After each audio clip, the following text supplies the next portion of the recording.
Magandang oras mga ka-art lover, mga kababayan. Nako, ang inyong mga anak na mga maliliit pa lamang, mga sanggol, mga musmus ay bantayan nyo ng maigi.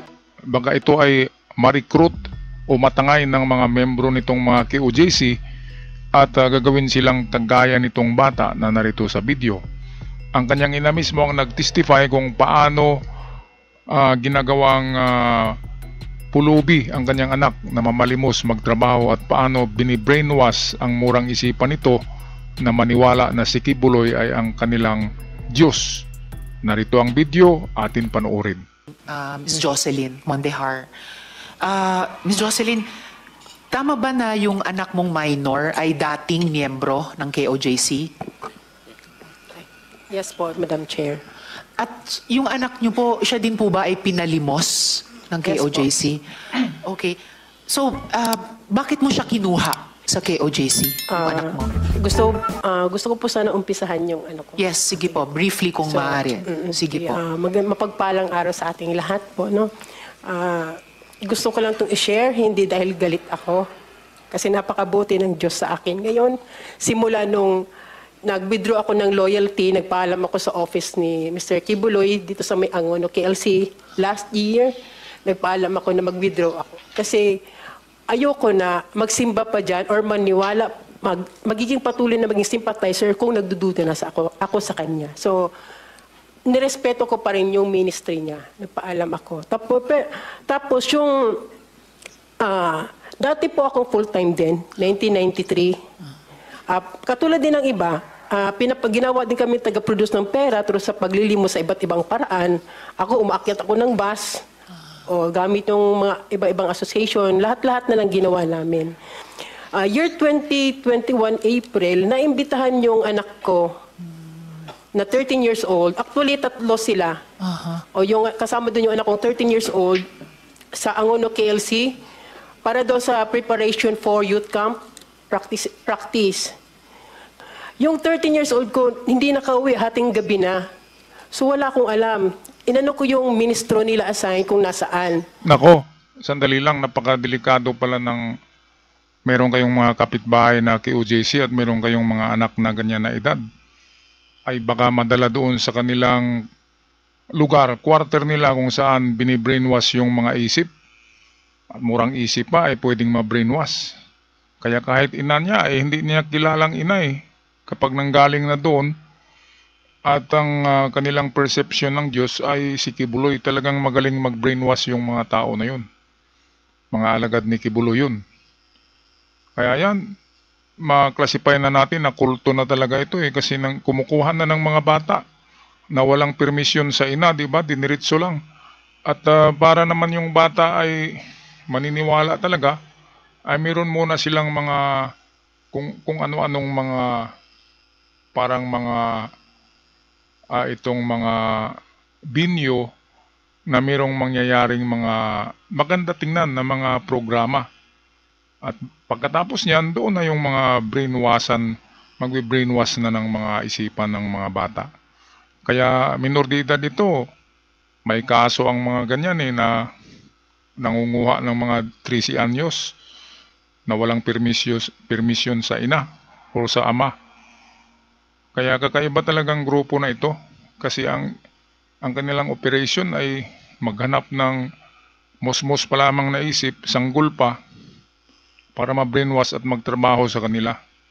Automatic, hindi pinapag-aral Pinagpabinta daw ng utap, biskwit sa daan, kung saan-saan sa mga bus, kawawang mga bata at hindi pinapag-aral at pinipiki lang daw yung school card na nag-aaral, yun pala ay nasa daan, nagbibinta ng mga biskit, utap, para ibibigay kay Kibuloy ang kita. Balik tayo sa ina ng batang yun.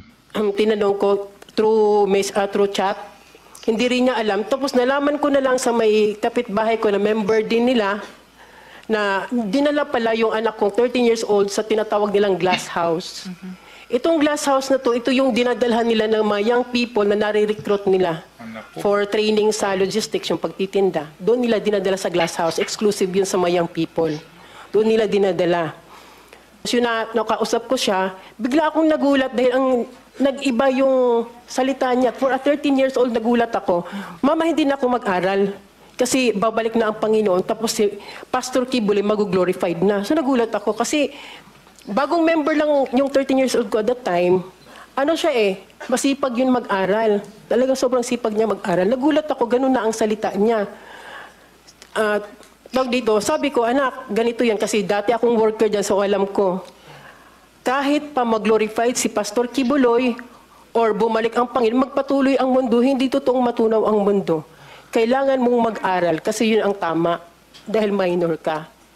Tapos hanggang sa hindi ito na yun, ito na yung ano ko, ito na yung gusto ko. Magtinda na lang habang buhay para sa anak, para kay Pastor Kibuloy, kay gusto daw niya makarating sa 7th heaven. So ibig sabihin, sabi ko, nak, mayroong nagsabi sa iyo, kasi hindi mo alam yan bakit mo masabi, 13 years old ka lang, new convert ka lang. So merong nagsabi sa iyo niyan. Ayaw niyang aminin.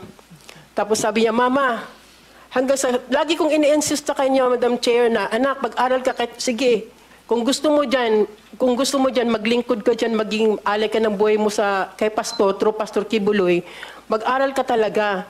Ang sabi niya, mama, pinaka-worst na, sinabi ni isang anak sa isang ina, mama, hindi naman talaga kayo ang tunay na may-ari ng buhay namin. Ginamit lang kayong instrumento ng Diyos para mailuwal kami. Pero ang nagmamay-ari sa amin si Pastor Kibuloy, ang anak ng Diyos. Sobrang, sabi ko, sabihin mo, kasi pupuntahan ko yung sinong nagsabi sa'yo, ayaw niya talagang sabihin. Tapos, Actually, Miss Jocelyn, talagang, sa puntong yan talagang napakasakit marinig at nakakabahala sa isang ina. Pero baka senyales din ito na kailangan din natin pagkatapos nyo ngayon marinig si Mr. Kibuloy at marinig si na General Torre bago lalong sumama yung panahon. So kung maaari ko kayong pasalamatan sa punto pong ito, pero kung mayroong pang mga tanong mamaya please stay on. Pwedeng last na inanong ko na lang sige po, Ms. Jocelyn. Kasi dito po nagpatuloy na siya doon, tapos dahil sa ano ko na ipag-aralin siya, dito pinakamalaking problema dahil pinike nila yung pag-aaral ng anak ko.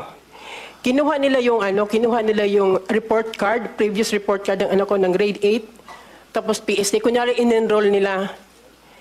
Pero sa isip ko bilang isang ina, paano ang isang bata nakakapag-aral ng mula umaga hanggang gabi, madaling araw, nagtitinda ng otap?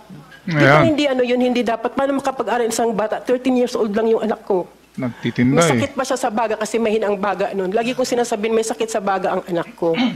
Tapos ma'am, nung time na sinasabi nila na ini-insist ng youth leader na nag-aaral yan te. Ito yung Rima Fauni. Opo. Pati yung dalawa yan sila, si Carla Guillermo. Oo. Dapat ipatawag yung mga youth leader na yan kasi yan yung mga nagbe-brainwash. At saka sila yung mga accessories to the crime. At slavery ito slavery ng mga minor, kaya bawal na bawal talaga ito. Merong kaukulan na parusa yan. Nako, kawawa yung mga bata. Nakikita natin sa daan ay kala natin inutusan ng magulang, yun pala inutusan ng QJC. Kibuloy pa rin ang mastermind. Okay, tapusin na natin ang video. Okay. Tapos ma'am, nagpatulong ako sa teacher niya dati, grade 7. Ma'am, pakitrace kung talagang ba na-enroll ang anak ko.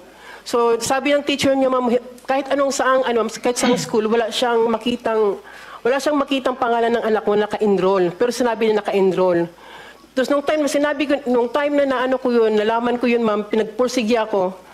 Sabi ko, pupuntahan ko yung hideout nyo kasama ang DSWD at DepEd. May kausap na ako. Ayan. Siguro sa takot nila iskandalo, hinatid nila yung anak ko sa bahay. Ayan, so dito natin tapusin tong bidyong ito. Kawawang ina kasi hindi man lang nag-ask ng permission yung kumuha sa anak niya. At nagtaka na lang itong nasaan na yung anak niya. Nandun na pala sa glass house.